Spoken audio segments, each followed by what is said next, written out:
determines your fruit. Our location determines our fruit. Jesus said, live in me, and I live in you. Do you think Jesus is trying to live in you? That he's making an effort to live in you? No, he abides in you. He lives inside you. He knows where he lives, right?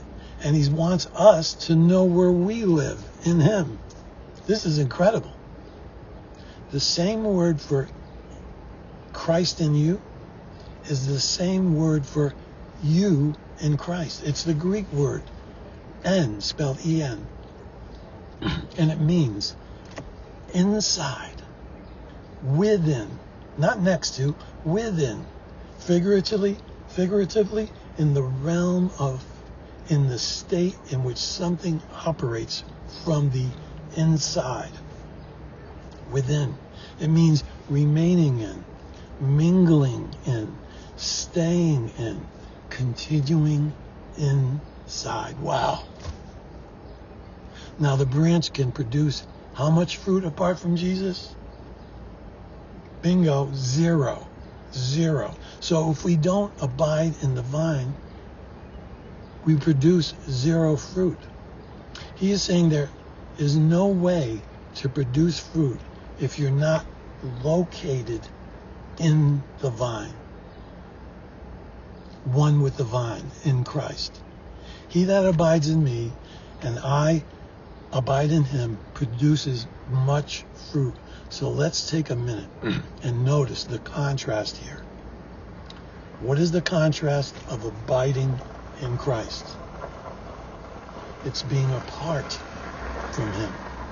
It's being apart from him and being able to do absolutely nothing. This, guys, is an unbeliever. So this is a direct contrast of being lost and apart from him and not being able to bear any fruit, or being in him and living in a place to bear much fruit. Believer, unbeliever. Who is not in him? This is a contrast of lost and saved, believer and unbeliever, and not something for a Christian to try to achieve and attain to daily. Oh, we should be aware of it daily, but it's not something you have to attain to make happen. So again, let's point out the opposite. If we are not in Christ, what happens? What is the outcome? What is our destiny? Then we are a branch that is gathered and withered and cast into the fire and burned. This is serious stuff. Sadly, who is going to be cast into a fire and burned? The unbeliever, the Jesus denier, the Jesus rejecter. It's heartbreaking.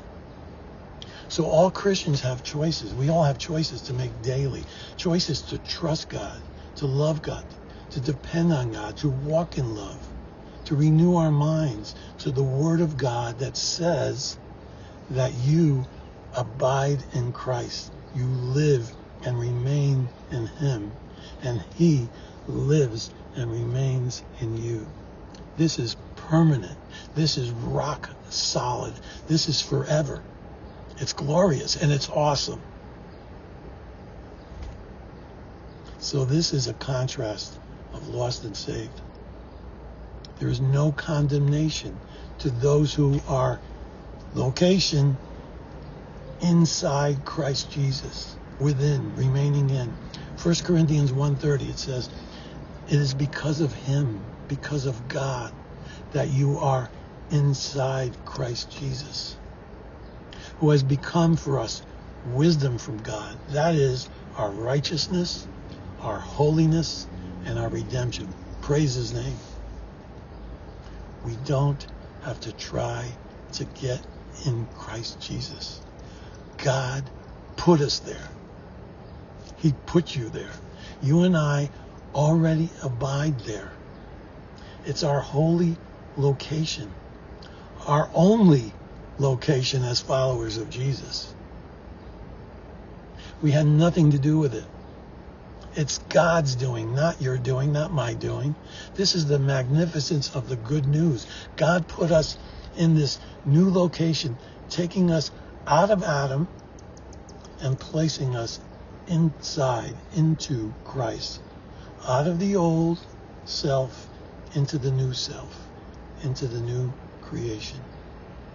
Colossians 1:13 reads, "For he rescued us up and out," pulled us up and out. He rescued us from the power and the domain of darkness and transferred us into the kingdom of his beloved Son. Wherever the king is, there is the kingdom. Wherever the kingdom is, there is the king. We are in his beloved Son. We are in the kingdom, and the kingdom of the Son is inside of us.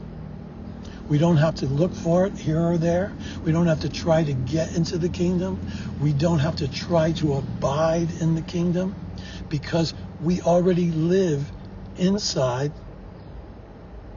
citizens of the kingdom. Jesus said the kingdom of God is within you. Within you.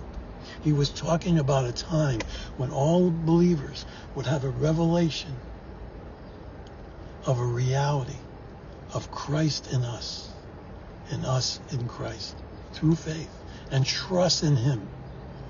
Isn't that amazing? So we don't have to ask God to come and visit us or show up. He doesn't want a visitation, guys. He longs for a habitation. And he did this through his Son. We are his habitation, and he is our habitation. He paid a high price, a very, very high price, to make you one with himself. So let's not run around and insult him by asking him to come into a place that he's already in, all right? But that's what we do because of these mixed messages. Mixed messages that contradict the finished work of the new covenant in Jesus Christ. There are obstacles that are taught and practiced in the church that prevents the Christian from seeing and experiencing the finished work of the new covenant that Jesus ushered in and we are partakers of. One of the biggest ones is what Jesus forbid and warned us of, and that is mixing the old with the new. I'd like to get into that subject another time. He doesn't visit us like in the days of old because he's taken up residence within us. It's the new thing that he's doing. Union and communion is what he's all about.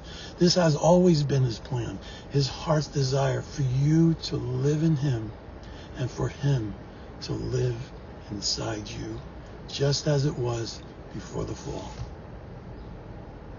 Abiding in Christ is not a work. It is a location, a habitation. And it's also a perspective, a way of seeing, a way of thinking, and receiving what Jesus has already accomplished. He took us into himself. He did that. And it's finished. It's not what we do, it's what he did. I mentioned earlier the Greek word for abide means to live, but it also means to wait. It's interesting, very interesting. Wait for what? Jesus said, abide, wait in me, and I live, wait in you. What should I be waiting for now that I live in him? What is Jesus waiting for now that he lives in me and you? A relationship of the restored original relationship that we were created for. Jesus joined you to himself so you could have a personal, intimate relationship that was lost. But a relationship now with him, not to beg and pray and sing for him to show up, but for you and I to wake up to the finished work and the perfected reality of our permanent, ongoing union and oneness with him. Everything else is double talk. It's double talk. It's the mixing of the old and the new. So this is a contrast between believers and unbelievers. Doesn't that make sense to you? Lost and saved. You either abide or you don't. You're either in him or you're not in him. Do you see it? It doesn't get any clearer than this in 1 John 4:15. Listen. Whoever confesses that Jesus is the Son of God, God abides in him, and he abides in God. It's simple. It's not complicated. Have you confessed that Jesus is the Son of God, child of God? Then God abides in you, and you abide in God without having to try to abide. Amen? So this is a place of rest. Relax, rest in him. This is the rest and the refreshing talked about in the gospel of grace. This is the place where we get to bear beautiful, good fruit. You're secure in him. So celebrate. Be happy. So celebrate and enjoy your eternal location in him. Thank him for taking his abode in you and joining you to himself. The gospel is two becoming one. You're never not in him, child of God. This is the treasure you carry, our permanent union with him. So enter his rest. This is not something you have to work for or attain or even maintain every day. This is the simple truth of our new location that produces good works without you trying to white knuckle your Christianity. The good news is the news of who you're now in because of him, because of what he has done. So now he alone gets the glory. He lives in us, and we will continue to live in him forever and ever. Amen. Love you guys.